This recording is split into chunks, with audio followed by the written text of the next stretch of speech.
Hey everyone, how's it going? Welcome back to Let's Play Thomas Was Alone. Last time, we met Claire and started Chapter 2. Claire has a unique ability to float on water. She's quite buoyant. Doesn't just disintegrate in the water like the others. There's no getting around that. You couldn't be a superhero without a cape. Claire didn't want confusion. If you saw a cape, that made matters clear. You knew what you were dealing with. Claire was all about communication. And, you know, floating in water, which was her superpower. She goes from quite depressed and thinking she's on the verge of dying to thinking she's a superhero because she has this ability. All right. Fear not, my skinny friends, for I am Claire, and I will save you. So a lot of the early Claire puzzles are going to revolve around ferrying the others across water. Claire was rubbish. Aw, Claire's not rubbish. Whoop! That's not quite right. Gotta get everyone else off first. And we'll save you for last, and then Claire goes to the opposite side. And her jump is actually quite decent, despite her being, you know, worried about her jump being rubbish. Claire arrived just in time, which was, of course, the perfect moment for superheroes to arrive. This level is just a vertical auto-scroller.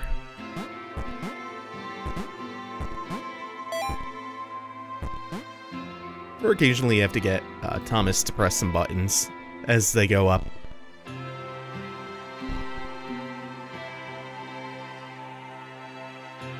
As the water began to rise, Claire vowed to save this little rectangle in as many restarts as it took.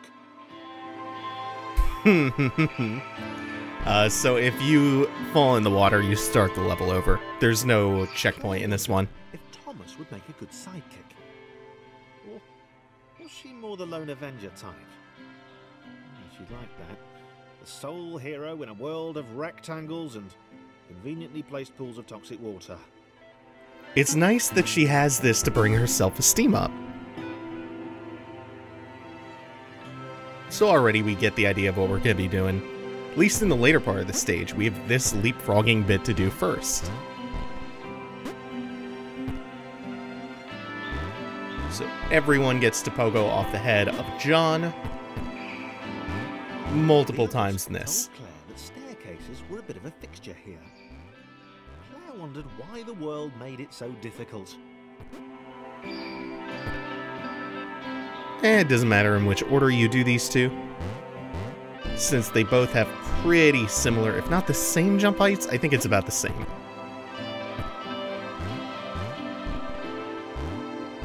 Then we get to the second part of the level, which is going to be a ferry ride on Claire across the water.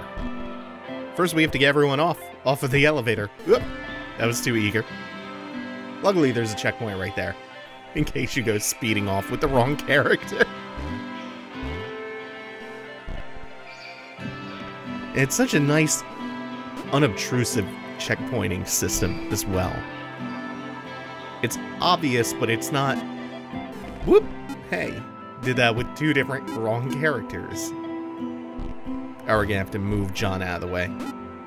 There we go. Sometimes John gets in the way. We're about halfway done with Chapter 2.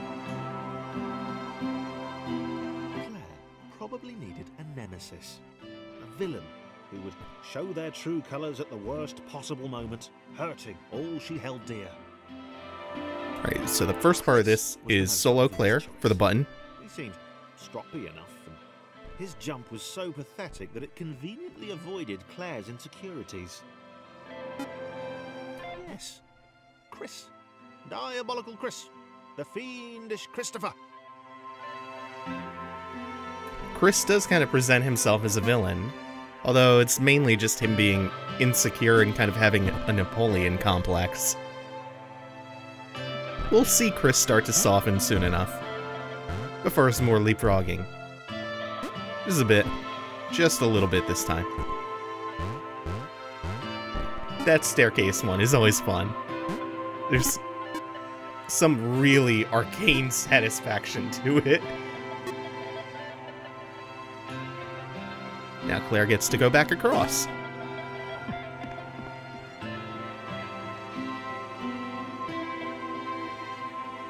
Wait, where had Chris gone?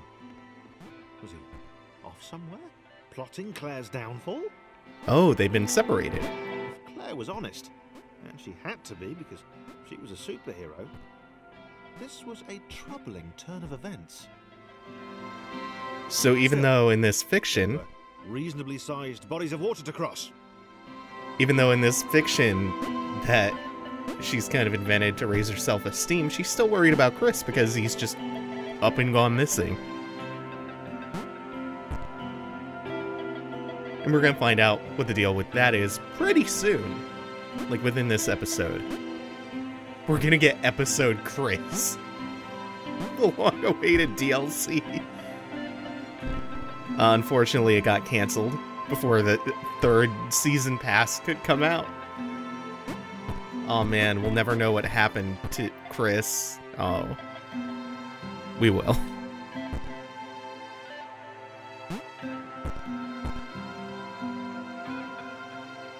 Something that I just learned recently was that the theme of friendship and cooperation between the blocks that makes up the core of this game was inspired by the movie Oh Brother, Where Art Thou, where the prisoners and the chain gang have to work together.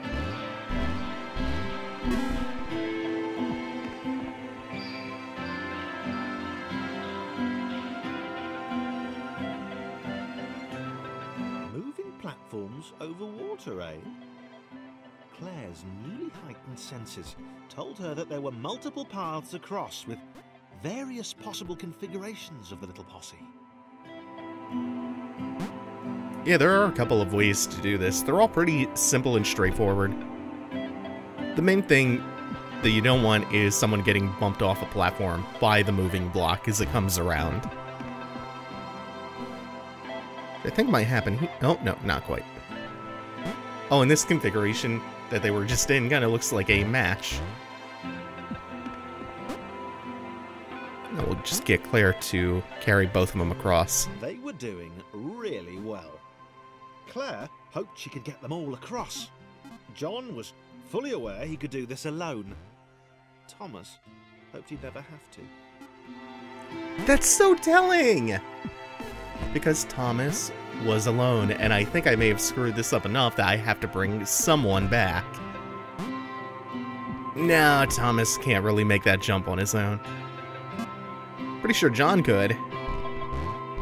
So we just have to bring Claire back now. Ah, that's unfortunate.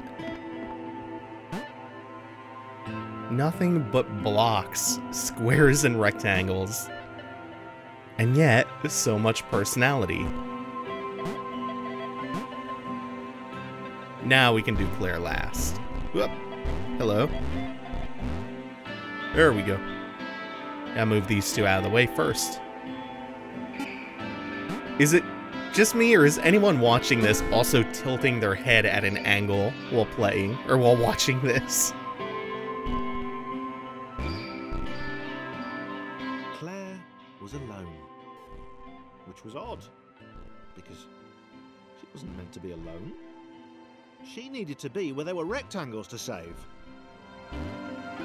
Being the only superhero in a given space kind of defeats the object. Spikes? That was new. Claire avoided them. She decided they were most likely her kryptonite. Not the rubbish red kryptonite either, the proper radioactive green stuff. So, for being 2.9, this is a super easy level. A super simple one, too. And then 10 is kind of a repeat of that, but with 2 characters. Okay, there we go. Thomas and Claire this time. Deja vu. Yes, deja vu indeed. The world was repeating. And this time Thomas was here. Claire felt something had gone wrong. It was a disturbance in the Force. Oh, this is a weird pickle. It had altered the Matrix. The world was reacting to their progress. It was amassing its forces. It was plotting against them. Claire finally had a nemesis. Hey, let's get Thomas all the way up here first, because you can see what the whole point of doing this again is. And this time being that you have to ferry Thomas. Damn it! I jump way too short. I don't think there's, like, coyote time. But there's also not, like, balance. So if you go halfway off a ledge, you don't just tip off the ledge or fall forward or anything. I think I can just maybe push Thomas into the water here. Or just walk him in and he'll respawn behind Claire. Yeah, it's very good. So you can really get up to the very edge and jump, which I wasn't doing.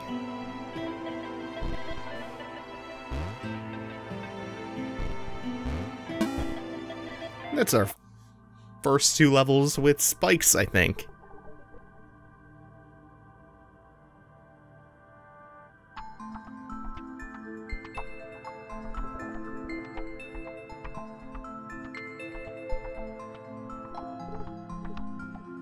And this is kind of an explanation for why the world is adapting to the machinations of these AI. And this girl's new. Was behind a wall. Maybe he'd never know what she could do. Maybe they could just have a conversation, hang out. She is incredibly shy and nervous about Chris. What she could do, which would never happen so long as they stayed separate.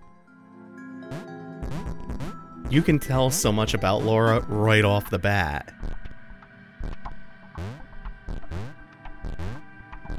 I take her lying down as her being depressed and anxious, and thus Laura is the one I identify best with. Laura didn't have time to worry about the ominous pixel cloud. It had been following her for some time, and it had kept itself to itself until now.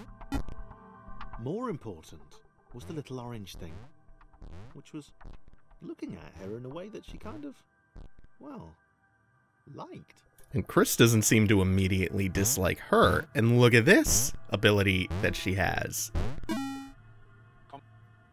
Blocks bounce off of her.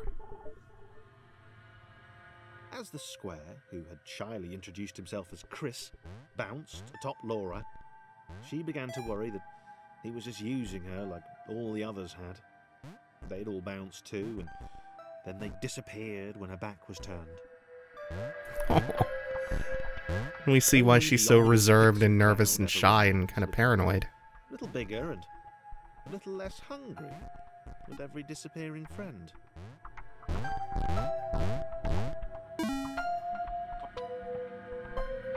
Laura's so tragic and so valid. Oh, this one's fun. Laura found herself less and less irritated by Chris. She started to miss him when he wasn't there, on another platform or something. And like Chris and Claire, Laura's jump is pretty stubby.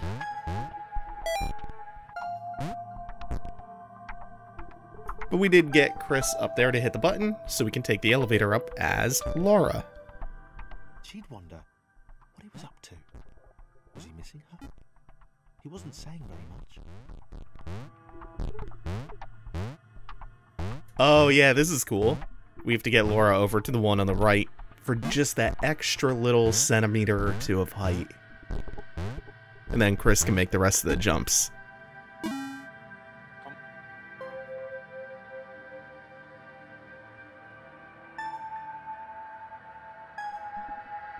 Chris was in love. She was perfect. He had to tell her so. At some point, he would definitely tell her. Look at this shy boy. Probably best to wait for a moment the large, ominous pixel cloud wasn't about, though. Yeah, probably best to wait. Now, can I use her to ferry him? No, because of the bouncing. That would have made it a lot less complicated, or a lot less jumpy. since I'm gonna have to hit just about every pillar. I think you could maybe skip a pillar, but it looks a little bit wide if you go every other one. So I think the beautiful thing about Chris and Laura is Laura can jump high and also helps Chris jump high. So he takes this immediate liking to her because he doesn't have to feel so insecure around her.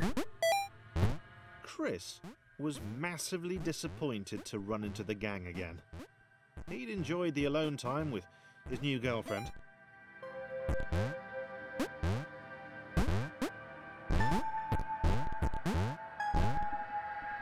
Uh-oh. Shit. This one has to be Chris. Okay, Thomas is off. There we go.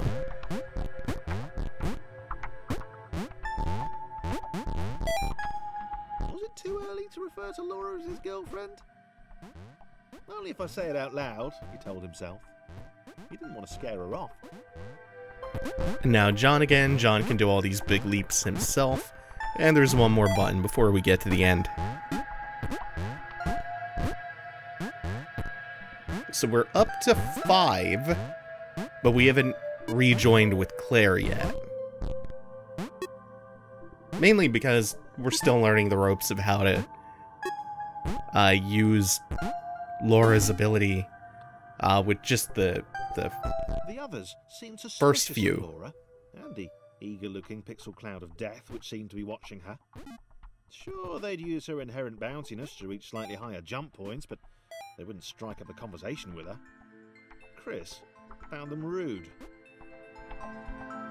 Rude? And always there. Aww. This one's also pretty cool. Tons of buttons. Creating walls between Chris and his portal. And there we go. Chris can get in his, since he is completely cut off from the others.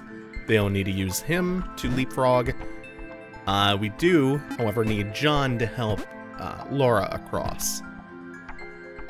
Need to get her up at least here-ish. And I think she can just slide on to his head. Yeah. God, this game is so wholesome. It's just a wholesome, clever puzzle game.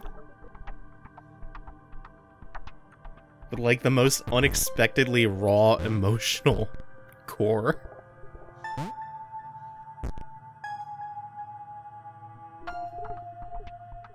The others wouldn't drop it. Who's that cloud guy? Why is he following us? What's that rumbling hungry sound he keeps making? Chris, can we just leave Laura behind?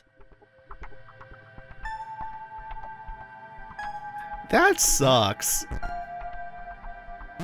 Also, I was about to say, that feels like the first level that didn't start off with a narration. Just took a minute to kick in.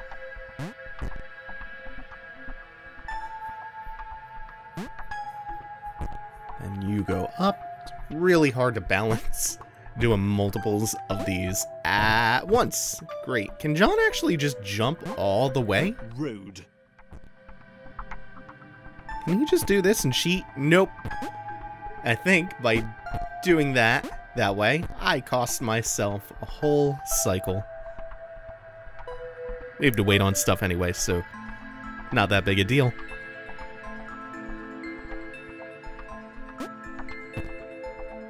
Mainly just waiting for Chris to get picked up. There we go.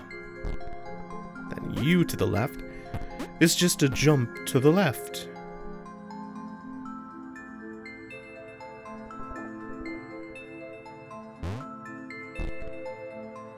And then I jump to the right. Oh, Chris is too squat to put his knees in tight. And do the pelvic thrust. I think I've actually managed to go a whole year without watching Rocky Horror. And that's a crime, and I need to go to Rocky Horror jail and fix that. I think we just need Chris right here to do that. And that's a cool little step ladder. Now, everybody needs to get up here somehow. But there's this little button that creates an elevator. So that's... Fuck! Thomas, get back up here! I think this is fine. Shouldn't be a big deal. Nope. He's got that decent jump. That non-threatening, just alright jump.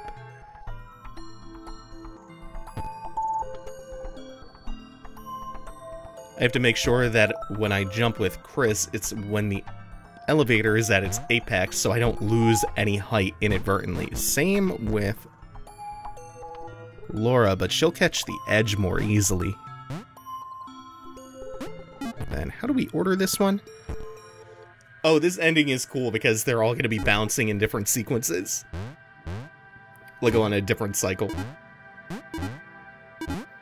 So I have to almost time that out. Then again, the cycles will eventually line up on their own, I think. Like that.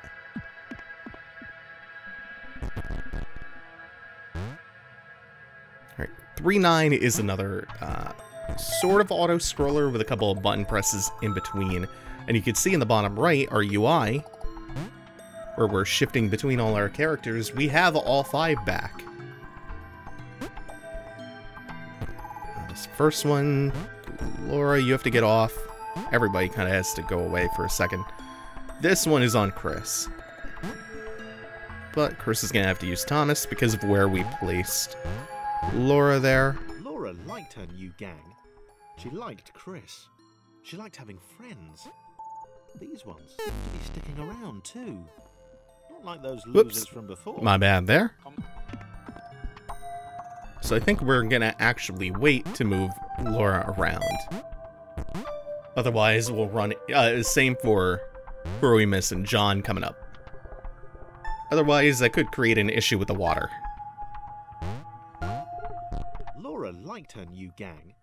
She liked Chris. She liked having friends. These ones seem to be sticking around too. Not like those losers from before. Friends are great. Everybody needs to feel validated. Everybody, you know, for all our fronting about, you know, oh, I don't care about anyone's opinions of me but my own. And there's some, you know, healthy mentality there of not putting too much weight into what everyone thinks about you. But we still need external validation sometimes.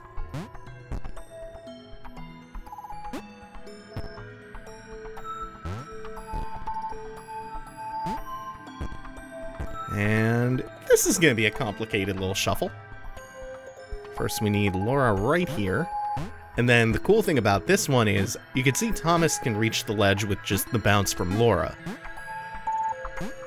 Chris can't quite reach that, and we have no real way to stepladder because of the bouncing. So Chris has to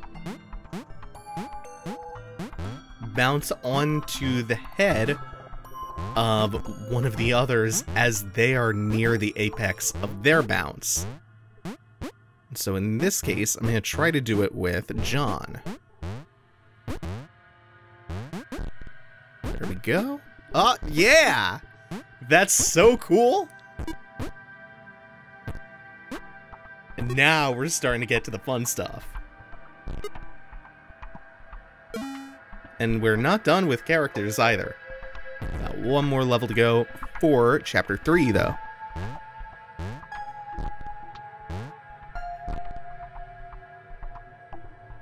The pixel cloud was getting closer. It was spending more and more time hovering around. Laura could tell it was making the others uncomfortable.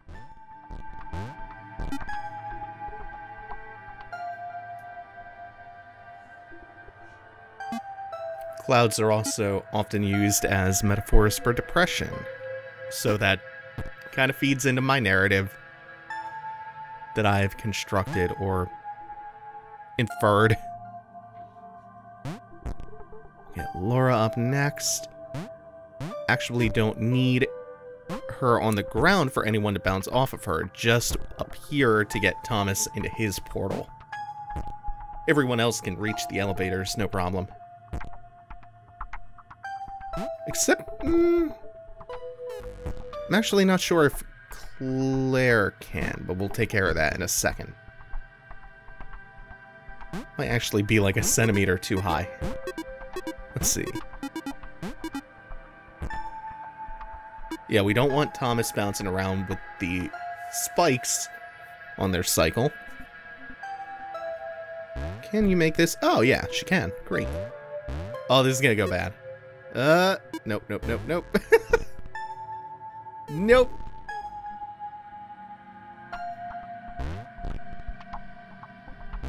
You have to be a little quicker to do that. No. Okay, I think Thomas is to go third. No, he is to go fourth, I mean. There we go, that will work better this time. Then I think... Does it matter if we do either of these last? I don't think so. This isn't gonna go well. Oh, that's a wall. Oh yeah, I don't know why I wouldn't think the dotted line is a wall. Huh. There we go. Whoop, no! We still have one major hurdle to overcome.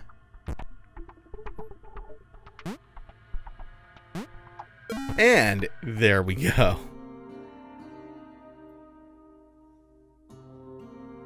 Someone is missing if you look at the bottom right.